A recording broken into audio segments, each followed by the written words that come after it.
I think it had been Immanuel Kant saying that definition is often an interpretation of something. And if I might reflect to the word of high speed, I think my calculation is if the way we are spending the money and the some numbers of grants and loans we had been giving, and we would go on with that, what had been called high speed, it would take us roughly 17 years to spend the money. So in a way, it seems to be that high speed is a highly interpretative kind of expression. But since I don't expect that we want to spend 17 years to take 17 years to spend the money, I think that high speed seems to have even a higher speed possible.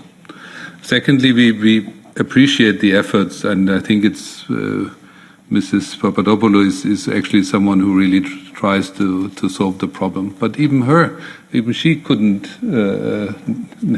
negate that now the grants are presented to the College of the European Union. And I mean, that level of absurdity I've never seen in my life. Do we that over all the grants in the future? Then it will be interesting.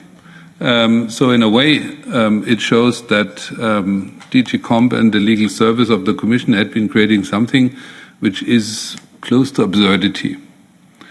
And just referring in the end to something, I mean, the indirect management which had been used by DG Comp to put that the ball, so to say, in the field of the EIB and try to get an indirect management, this was never intended, and we are the legislator, not the Commission. This was never intended to be an EIB fund. That was intended to let that open also for an indirect management was meant because the original idea is to have a union body for the EIC, which didn't come through inter-service consultations. That was the intention actually Commissioner Moedas was presenting to that committee. And that was the reason why there is a reference. And even in the regulation, there isn't not a mandatory indirect management. It is simply saying it should be indirect management, but for specific reasons it could be also direct management, as it had been with the pilot project and as it had been working. And so these problems and also the reference to the legislation is artificially created not by RTD but other parts of the Commission. And now we end up with that kind of confusion. I hope that the Commission is trying to find a solution, but I'm strictly saying, I mean, in the logic of budget, this is an underperforming fund. And there is the danger with the appetite of the Council permanently cutting Horizon that they exactly take the parts of Horizon which are identified as underperforming funds, that they want to cut another money.